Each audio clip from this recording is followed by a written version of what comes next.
नमस्कार, आप देख रहे हैं जनतंत्र टीवी और मैं हूं आपके साथ प्रेरणा द्विवेदी। क्राइम की दुनिया का बेताज बादशाह मुख्तार अंसारी इतना बड़ा सरताज था कि उनके जीते जी उनके जीवन पर एक सीरीज बन गई। लेकिन यकीन मानिए, इस माफिया डॉन का जीवन इस सीरीज से कहीं ज़्यादा खौफनाक था। बेहद सहज परिवार में पैदा होने के बावजूद मुख्तार अंसारी ने 15 साल की उम्र में ही क्राइम को अपनी महबूबा बना लिया। लेकिन उसका अंत इस तरह होगा किसी ने नहीं सोचा था। मौत इतनी दर्दनाक कि उसकी दिल की धड़कनों ने भी उसका साथ नहीं दिया। मुख्तार की मौत के बाद उसकी बैरक नंबर 16 को सील कर दिया गया। यूपी की बांदा जेल में बंद रहे पूर्वांचल के मुख्तार अंसारी का नाम एक बार फिर चर्चा में आ गया है। पिछले साल 28 मार्च को मुख्तार की हार्ट अटैक से मौत हो गई थी, जिसके बाद उनकी बैरक को जज और मजिस्ट्रेट की निगरानी में सील कर दिया गया था। लेकिन अब 1 साल बाद फिर मुख्तार की बैरक खुलने वाली है। कोर्ट ने जेल प्रशासन को ऑर्डर दिया है कि मुख्तार की बैरक में रखे सामान को उनके परिजनों को सौंप दिया जाए।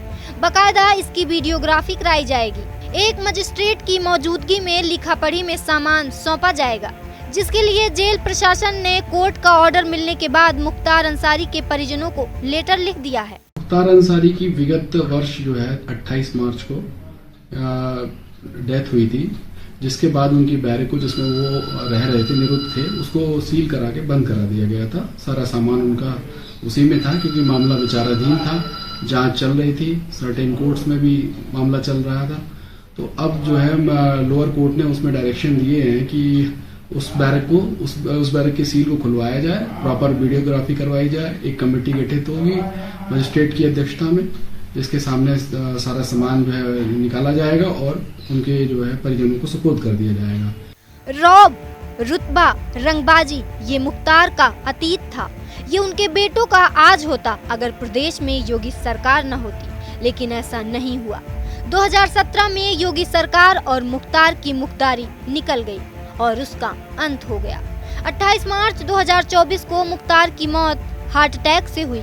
मुख्तार अंसारी के परिवार वालों ने शुरू से ही जेल प्रशासन पर खाने में जहर देने और इलाज न देने सहित कई गंभीर आरोप लगाए। लेकिन मुख्तार की मौत फिलहाल एक राज बना हुआ है। पूर्वी उत्तर प्रदेश में सरकारी ठेके और फिरौती के जरिए अपने रसूख को बढ़ाते बढ़ाते मुख्तार अंसारी ने 36 साल तक अपना दबदबा कायम रखा। लेकिन अंत भी बहुत दर्दनाक हुआ। उन पर 65 मामले दर्ज हुए और पिछले कई सालों से वह देश के विभिन्न जेलों का चक्कर काट रहे थे। अंत में जेल में ही उनकी मौत हुई और अपराध की एक दुनिया का अंत हो गया। मुख्तार अंसारी का जन्म 1963 में गाजीपुर में हुआ था। 15 साल की उम्र में ही मुख्तार अंसारी ने अपराध की काली दुनिया में दाखिला ले लिया।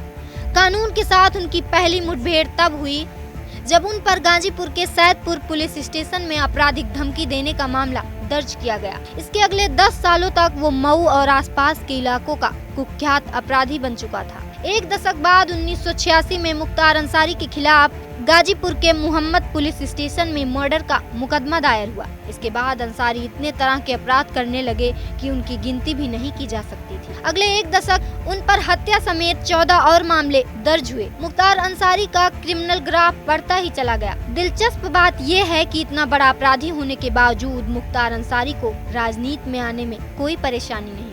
मुख्तार अंसारी पहली बार 1996 में 33 साल की उम्र में बहुजन समाज पार्टी के टिकट पर मऊ से विधायक बने। लेकिन इसके बाद 2002 और 2007 में अंसारी निर्दलीय उम्मीदवार के रूप में मऊ से यूपी विधानसभा के लिए चुने गए।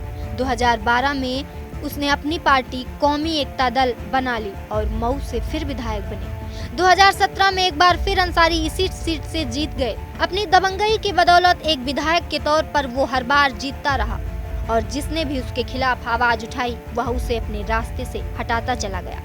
यह वो समय था जब पूर्वी उत्तर प्रदेश में मुख्तार अंसारी और उनके भाई अफजाल अंसारी के नाम से ही लोग थर्राने लगते थे।